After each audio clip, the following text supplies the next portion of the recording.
નમસ્કાર દર્શક મિત્રો, સંદેશના ડિજિટલ પ્લેટફોર્મમાં હું સુભાષ તમારું સ્વાગત કરું છું.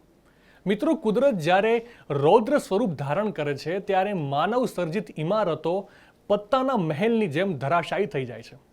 તાજેતરમાં વેનેઝુએલામાં કુદરતે જે તાંડવ મચાવ્યું છે તેણે ફરી એકવાર સાબિત કરી મૂક્યું છે કે આપણે પૃથ્વીના પેટાળમાં થતી હલનચલન સામે કેટલા લાચાર છીએ. માત્ર અમુક સેકન્ડોના અંતરે આવેલા બે શક્તિશાળી ભૂકંપે વેનેઝુએલાને હચમચાવી મૂક્યું છે. ત્યારે આજે આપણે એ જાણીશું કે આ ભૂકંપ પાછળનું વિજ્ઞાન શું છે, ગુજરાત માટે આ કેટલી મોટી ચેતવણી સમાન છે અને આપણે કેવી રીતે સુરક્ષિત રહી શકીએ છીએ. 24 જૂન 2026ના રોજ વેનેઝુએલાના ઉત્તર મધ્ય ભાગમાં, ખાસ કરીને મોરાન કે જે કારાબોબો સ્ટેટ નજીક આવેલ છે, ત્યાં બે શક્તિશાળી ભૂકંપના આંચકા અનુભવાયા હતા. રિક્ટર સ્કેલ પર આ આંચકા 7.1 અને 7.5ની તીવ્રતાના નોંધાયા હતા. આ બંને આંચકા લગભગ એક જ મિનિટના ગાળામાં આવ્યા હતા, જેના કારણે કારાકાસ સહિતના અનેક શહેરોમાં ગગનચુંબી ઇમારતો અને મકાનો ધરાશાયી થયા છે.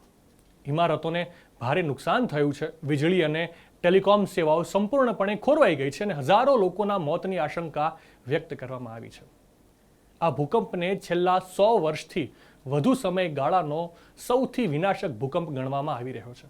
ત્યારે આ ભૂકંપ સાથે જોડાયેલી અમુક સંવેદનશીલ બાબતોને સમજવા માટે મેં in charge director seismology Gujarat Santosh Kumar સાથે વાત કરી અને ઘણી મહત્વની માહિતી આ બાબતે મને જાણવા મળી છે. મિત્રો, ભૂકંપની તીવ્રતા રિક્ટર સ્કેલ પર માપવામાં આવે છે. રિક્ટર સ્કેલ પર 3 થી 4ની તીવ્રતાના આંચકા સામાન્ય રીતે આપણને અનુભવાતા હોય છે, પરંતુ તેનાથી નુકસાન થવાની સંભાવના નહિવત જેટલી હોય છે. રિક્ટર સ્કેલ પર 4 થી 6ની તીવ્રતાના આંચકામાં ઇમારતોમાં તિરાડો પડવી અને આસપાસની વસ્તુઓ પડવા લાગે એવી ઘટનાઓ બની શકે છે.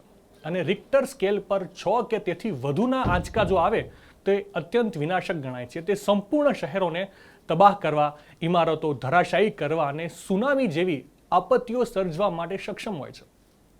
મિત્રો, આપણા રાજ્ય ગુજરાતને પણ ભૂકંપની દ્રષ્ટિએ ખૂબ જ સંવેદનશીલ વિસ્તાર માનવામાં આવે છે. મુખ્ય કારણો ટેક્ટોનિક પ્લેટ્સનું હલનચલન માનવામાં આવે છે. ગુજરાત ભારતીય અને યુરેશિયન ટેક્ટોનિક પ્લેટ્સની સીમાઓ નજીક હોવાથી અહીં પ્લેટ્સના સતત ઘર્ષણને કારણે દબાણ ઊભું થાય છે. ગુજરાતમાં કચ્છની fault line, Tapti fault line જેવી અનેક સક્રિય ભંગાણ રેખાઓ છે. જમીનની અંદર રહેલા આ ફોલ્ટ લાઇન્સમાં હલનચલન થવાથી પણ ભૂકંપ આવે છે. ડેમ અને જળાશયોના કારણે જમીનના ઊંડા સ્તરોમાં પાણીનું દબાણ વધવાથી પણ ફોલ્ટ લાઇન્સ સક્રિય થઈ શકે છે, જે ભૂકંપનું કારણ બની શકે છે.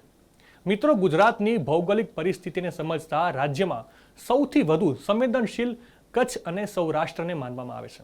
કચ્છની જો વાત કરીએ તો ભુજ, અંજાર, રાપર, ભચાઉ અત્યંત સંવેદનશીલ માનવામાં આવે છે. જ્યારે સૌરાષ્ટ્રની વાત કરીએ તો અમરેલી, સુરત અને દક્ષિણના અમુક વિસ્તારની વાત કરીએ તો સુરત, નવસારી સાથે ભરૂચ જેવા વિસ્તારોમાં પણ સમયાંતરે આંચકા અનુભવાતા રહે છે. તેને ભૂકંપની દ્રષ્ટિએ ખૂબ જ સંવેદનશીલ માનવામાં આવે છે. મિત્રો, ભૂકંપથી બચવા માટેના ઉપાયોની ટૂંકમાં વાત કરીએ તો જો તમે ભૂકંપના સમયે બહાર હોવ તો ઊંચી ઇમારતો, ઝાડ, વીજળીના થાંભલા કે દિવાલોથી દૂર ખુલ્લા મેદાનમાં જતા રહો. જો તમે ઘરમાં કે ઓફિસમાં હોવ તો મજબૂત ટેબલ નીચે આશરો લો. જો શક્ય હોય તો તરત જ ઘરની બહાર ખુલ્લામાં નીકળી જાઓ. હંમેશા યાદ રાખો કે ભૂકંપ દરમિયાન લિફ્ટનો ક્યારેય ઉપયોગ ન કરવો. સીડીનો ઉપયોગ કરવો વધુ સુરક્ષિત છે. સૌથી ખાસ વાત કે ઇમરજન્સી કિટ તૈયાર રાખો કે જેમાં દવાઓ, પાણી, ટોર્ચ, સૂકા નાસ્તા, તમારા આઈડી પ્રૂફ વગેરે તૈયાર રાખો અને પરિવાર સાથે સુરક્ષિત સ્થળે ભેગા થવાની યોજના બનાવો. મિત્રો, કુદરતની આ ગતિવિધિને રોકવી તો આપણા હાથમાં નથી, પરંતુ તેનાથી થતા નુકસાનને અટકાવવા માટે જાગૃતિ અને પૂર્વ તૈયારી ચોક્કસ આપણા હાથમાં છે. વેનેઝુએલાની સ્થિતિ આપણને શીખવે છે કે સુરક્ષા એ માત્ર આંકડાઓ નથી, પરંતુ જીવન બચાવવાની તૈયારી છે. ગુજરાતની ભૂમિ પર અવારનવાર આવતા આ આંચકા પણ આપણને સતર્ક રહેવાનો સંદેશ આપે છે. તો મિત્રો, અત્યારે બસ આટલું જ. આવી જ તમારા કામની ચર્ચાઓ સાથે હું આપને મળતો રહીશ. દેશ દુનિયાની તમામ અપડેટ માટે આપ જોડાયેલા રહેજો સંદેશ ડિજિટલ સાથે.